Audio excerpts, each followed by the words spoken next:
I'm Elamine Abdul Mahmoud, and this is Pop Chat. Kevin, Sarah, Emil, we're going to drop some stuff in the group chat, but because it's Halloween, I want you to make it spooky, please. And I'm going to start with the king of all spooky things, Kevin. Kevin, why don't you tell me a spooky thing? Oh, that face. I know that was being, I know you're being funny with that. I hate Halloween so much. Yeah, Halloween which is a take. The worst. I can't, like, that grown people spend so much money on costumes and like they wrap their entire personality in this idea that like I like spooky. Like be a grown up, like be an alcoholic. Like that's more interesting. Like Oh my God. I love Halloween. That's your personality. I can't stand it. And the fact that we are talking about Halloween in the middle of a global pandemic and people are like trying to figure out how to like have a social distance costume party and it boggles my mind that grown adult human beings are doing this.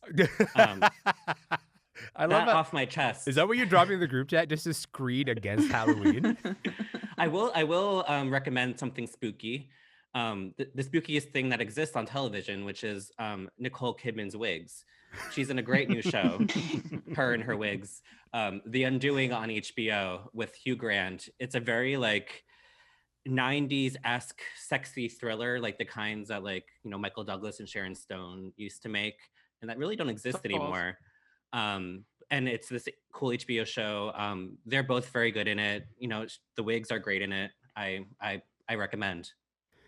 Haggy, spook me like one of your French girls.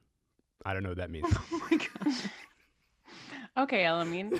I am pretty neutral towards Halloween. I think it's fun, sure. I don't really care for it that much.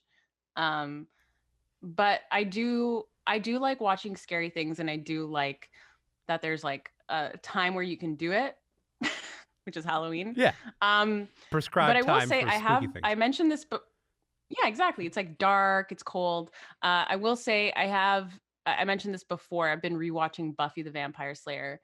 And it's crazy because as I get older, every time I watch it, and this is like maybe like my third rewatch, I feel like it shows me how much I've grown up as a person based on how angry certain things get me. So like Xander is the worst person on earth, and it makes me sick that he's allowed to be on that show. And I just feel like everyone's so mean to Buffy. Like she's this hot 16-year-old girl who just like wants to have a boyfriend and like maybe go to college one day, and she doesn't get paid to save the world at all, and everyone puts all this pressure on her because she's the chosen one. And I'm just like, just be nice to Buffy. It gets me so angry. So yeah, I pretty much just like watch Buffy and I'm like, oh, just be nicer. I love this. Emil, you are a ardent defender of Halloween. So we've come to the other end of the spectrum. Please defend away. Share something that's spooky.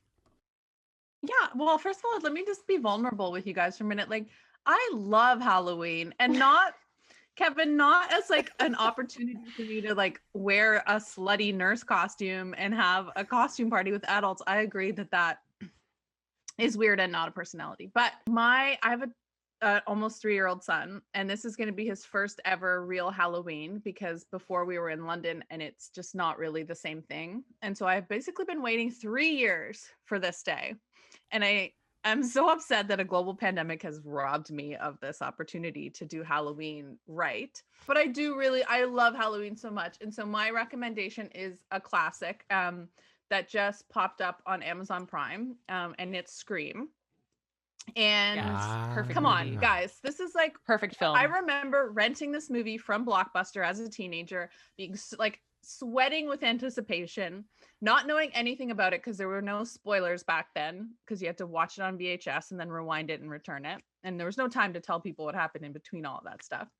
And the opening scene with Drew Barrymore, I think, is like one of the best opening scenes of a film, spooky or not, of all time. Like, it is just a perfect scene from beginning, from the crackle of the popcorn to what happens at the end. And so whether you've seen it or not, I just think now is the perfect time to rewatch Scream because it is really such a good movie.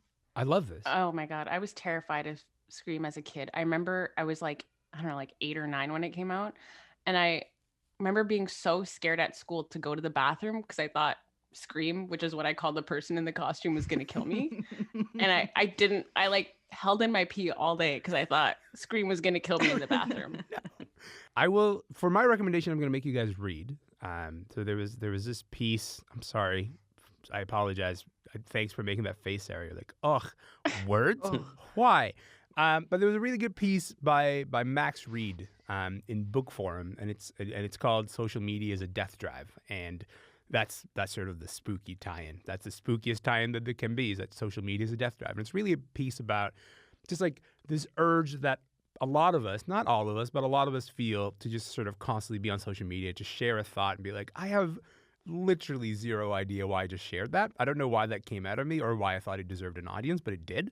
And it really gets at this sort of like larger part of our psychology. Like it really it dives into the psychology of the part of us that desires to write something into the world, like just write part of ourselves into the world. So the way that social media constantly sort of reinforces that part is part of the mechanism of why it's so maybe addictive or why you can get off of it. And so that piece made me think about a lot of my own behaviors. Will I change them?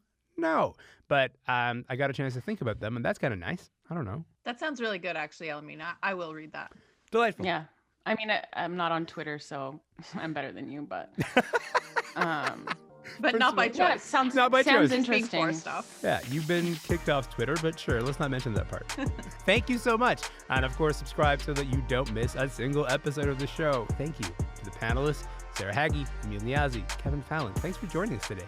And I am your host, Elamine Abdul Mahmoud. If the world is still here next week, let's do it again.